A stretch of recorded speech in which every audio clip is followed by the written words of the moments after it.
Ici Satou. J'ai l'impression qu'il n'y a plus autant d'histoires de gens découverts par une célébrité et qui connaissent une ascension soudaine qu'avant. Peut-être que les gens sont plus attirés par les histoires de bonheur auxquelles on peut s'identifier que par la gloire lointaine. Ouf, je pense que ça devrait suffire. J'ai utilisé les vestiges du cockpit du dirigeable pour restaurer le mécanisme de direction suffisamment pour qu'il semble théoriquement possible de l'utiliser. Si je disais que je contrôlais tout avec la console de développement, j'admettrais en gros que je suis en réalité Nanashi le héros, d'où cette légère dissimulation. Pour la même raison, j'avais aussi réparé la courbure de l'os du dragon. Maître, nous avons fini de soigner les blessés et d'évacuer tout le monde. Super, je vais utiliser une corde pour descendre à la surface. J'avais plié la porte du pont de manière à ce qu'elle ne puisse plus s'ouvrir, afin que personne n'entre pendant que je dissimulais les faits. Personne n'aurait pu descendre sur le pont depuis le pont avant, et la proue avait été courbée vers le haut par la terre à notre arrivée, ce qui signifiait qu'il était impossible d'observer l'intérieur du pont depuis le pont avant ou les remparts de la ville. J'ai même utilisé le sort de magie de lumière, illusion, pour imaginer à quoi cela ressemblerait une fois terminé, au cas où un soldat homme-oiseau jetterait un coup d'œil à l'intérieur depuis le ciel, mais ce ne fut finalement pas nécessaire. Bienvenue, bon travail, monsieur. Tama et Pochi se sont levés d'un bond et se sont accrochés à mes jambes à mon arrivée. Vous avez été formidable aussi, dame Karina. Merci de votre soutien. Mais bien sûr, mademoiselle Karina se recroquevillait sous les réprimandes de Pina, alors j'ai décidé de lui lancer un os. Tiens, prends un chiffon humide. Merci, Arisa. J'ai utilisé le chiffon pour m'essuyer les mains en regardant autour de moi pour évaluer la situation. Les personnes descendues du dirigeable étaient divisées en 5 groupes, les blessés, l'équipage, les explorateurs, les personnes liées au duché de Vistal, et tous les autres. Comme tous les membres de l'équipage présents sur la passerelle, à l'exception du capitaine, avaient perdu beaucoup de sang, ils se reposaient encore après avoir été soignés. C'était bien beau, mais d'où viennent tous ces curieux? De la porte ouest de la capitale royale. Je suppose que c'est assez proche. Une foule de curieux s'était rassemblée autour du dirigeable. Grâce à l'aide de gardes venus de la porte ouest, ils n'ont pas fait irruption dans notre espace, du moins. Le capitaine de la garde se faisait expliquer la situation par le capitaine et d'autres hommes sur des brancards. Ils ont dit que des chariots arriveraient bientôt pour récupérer les blessés, ainsi que les nobles et autres. Arisa me tenait au courant pendant que je regardais. Maître, prenez du thé. Merci, Lulu, j'ai froid à cause de tout ce vent. Assise sur une bâche étendue au sol, je sirotais le délicieux thé bleu-vert que Lulu m'avait offert. Maître, les bonbons te feront du bien, je te le garantis. Nana sortit des biscuits en forme de poussin de son coffret d'effets et me les tendit. Tandis que je les grignotais, Tama et Pochi s'assirent à côté de moi et commencèrent à grignoter à leur tour. Dame Karina nous rejoignit, et Pochi commença à l'adorer. Elle semblait prendre plaisir à se comporter comme une grande sœur. Une fois son biscuit terminé, Tama se blottit sur mes genoux et s'installa confortablement. Quand nos regards se croisèrent, elle me sourit adorablement. Satou, Mia s'accrocha à ma tête d'en haut. Maître, on dirait que notre voiture va mettre un peu plus de temps à arriver. Lisa et Mia revenaient juste de s'être renseignées auprès des soldats sur l'horaire. Mia, des cris de colère s'élevèrent du côté du duc Vistal et de sa suite.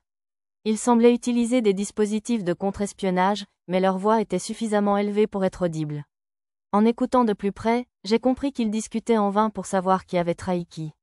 Quel gaspillage de ma compétence, oui aiguë.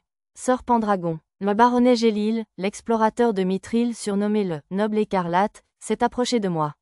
Il avait revêtu son armure rouge emblématique et son manteau de chevalier. Il aurait été impoli de rester assis, alors j'ai délicatement retiré Tama de mes genoux et me suis levée. Lisa de la Lance Noire m'a raconté vos exploits. Bien loin des miens, quand j'avais du mal à repousser les attaques du monstre à tentacules. Je vous en prie, Sir Gélil, inutile d'être modeste. Vous accordiez simplement la priorité à la protection de la vie de son Excellence le Duc plutôt qu'à la défaite des monstres, n'est-ce pas? Je n'étais pas vraiment sûr que ce soit vrai, mais jusqu'à l'arrivée des renforts, la seule personne blessée dans la salle VIP des nobles, à part les chevaliers et les soldats, était l'une des épouses du duc. Cette épouse s'était séparée du reste de l'entourage du duc Vistal, ce qui m'a fait penser qu'elle manigançait quelque chose qui allait inévitablement la blesser. Tiens, regarde cette armure rouge. Ce n'est pas Gélil, le noble écarlate qui a vaincu le maître d'étage? Ça, c'est un homme bien. Si j'avais 10 ans de moins, j'essaierais de le capturer moi-même. Plutôt 30 ans. J'entendis les bavardages des badauds au loin. De toute évidence, le baronnet Gélil était célèbre, même dans la capitale royale. Alors, est-ce que ça veut dire que le type aux cheveux noirs à côté de lui est le jeune chef de Pendragon? On dirait qu'ils ont aussi entendu parler du nom de notre équipe d'explorateurs. Quoi, ce gamin? Il n'a ni épée ni bâton. Ça doit être un jeune noble qui admire Gélil, non? Ouais, il n'a pas de muscles non plus. Je suppose que je n'ai vraiment pas l'air d'un explorateur. Que se passe-t-il? Arisa fut la première à remarquer que quelque chose clochait parmi la foule de badauds. Quelqu'un de célèbre semblait avoir surgi derrière eux et avoir attiré leur attention. C'est pas. Le baronnet Gélil fixa le nouveau venu et laissa sa voix s'éteindre. Je connaissais cette personne aussi. Mais je l'avais rencontré sous le nom de Nanashi le héros, pas de Satou, alors autant faire semblant. On dirait un militaire. C'est une de vos connaissances? Vous ne le connaissez pas? C'est Sir Zev Juleberg l'invincible, le chef des 8 Shiga. Je ne le connaissais que comme garde du roi, donc je n'étais pas très au courant de sa véritable force ni de sa renommée. Les autres explorateurs semblaient l'avoir remarqué aussi. Une vague de murmures parcourut la foule. Était-ce ce qui se passerait si un joueur de baseball professionnel se présentait devant un groupe de lycéens prometteurs? L'agitation prit peu à peu la forme de rumeurs infondées. Les plus fréquentes étaient des phrases comme « Il doit être là pour recruter Gélil ». Ça doit être ça. Peut-être même qu'il cherche un successeur. C'est notre chef, Gélil. Les murmures des membres du groupe du rugissement du dragon rouge semblaient également atteindre les oreilles du baronnet Gélil. Il arborait un sourire à peine contenu, empreint d'une confiance absolue.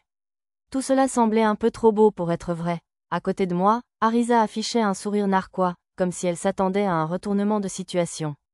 La deuxième théorie la plus répandue était qu'il était là pour me repérer, et les gens commencèrent à parier sur qui il était venu. Maître, n'est-ce pas le tireur? Aux commentaires d'Arisa, je remarquai que derrière Juleberg se trouvait mademoiselle Elmina, une tireuse des 8 Shiga, ainsi que plusieurs de ses chevaliers sacrés. Mademoiselle Elmina et un chevalier armé d'une lance blanche disaient quelque chose à Juleberg. La foule de badauds était si bruyante que je n'entendais pas vraiment ce qu'ils disaient, même avec ma compétence ouïe aiguë. Tout au plus, grâce à ma compétence lecture labiale, j'ai pu constater qu'ils avaient prononcé mon nom et celui de Lisa à plusieurs reprises. Mais seule Elmina et son chevalier sacré ont mentionné mon nom, alors ils mentionnaient probablement simplement notre rencontre à Labyrinth City, ou quelque chose de sans importance. Ils arrivent par ici. Arisa m'a attrapé le bras en murmurant. Le chef des Shiga 8 s'est dirigé droit vers moi, comme s'il n'y avait personne d'autre. La foule s'est écartée pour lui comme la mer Rouge autour de Moïse. Le baronnet Gélil a fait quelques pas en avant pour saluer Juleberg. L'espace d'un instant, j'ai aperçu un léger sourire suffisant sur le visage du baronnet Gélil. Je suis sûr qu'il se prenait pour le protagoniste d'une pièce de théâtre. Ma peau a commencé à picoter. La foule se raidit soudain, et mon groupe et le baronnet Gélil se préparèrent tous et mirent leurs armes aux mains. Lisa s'avança même devant Arisa et moi et se mit en position de combat. Juleberg avait dû utiliser une compétence, intimidation, à pleine puissance. Ignorant le silence tendu, le chef des Shiga 8 continua d'avancer. C'était un véritable baptême du feu. Bien que je le visât en sueur, le baronnet Gélil salua néanmoins le chef d'un ton désinvolte. Mais Juleberg lui lança un regard froid et dédaigneux et passa devant lui. Alors, vous êtes Lisa de la Lance Noire? Oh, il a donc Lisa dans son viseur, finalement. J'ai reconnu le chevalier sacré à la lance qui parlait à Juleberg. Il avait déjà défié Lisa à un combat à Labyrinth City et avait été facilement vaincu. Je suis intéressé par le lanceur de lance qui a vaincu Kérune, mais je ne vais pas m'entraîner avec vous maintenant. Sur ce, il repoussa la lance de Lisa d'un geste de la main et s'arrêta devant moi. Si jeune, tu es donc Pendragon l'intouchable? Juleberg me regarda d'un air scrutateur. Derrière lui, je vis mademoiselle Elmina m'adresser un petit signe de la main joyeux. Elle a dû l'inciter à venir me trouver, alors. Oui, je suis Zev Juleberg l'invincible, premier siège des 8 Shiga.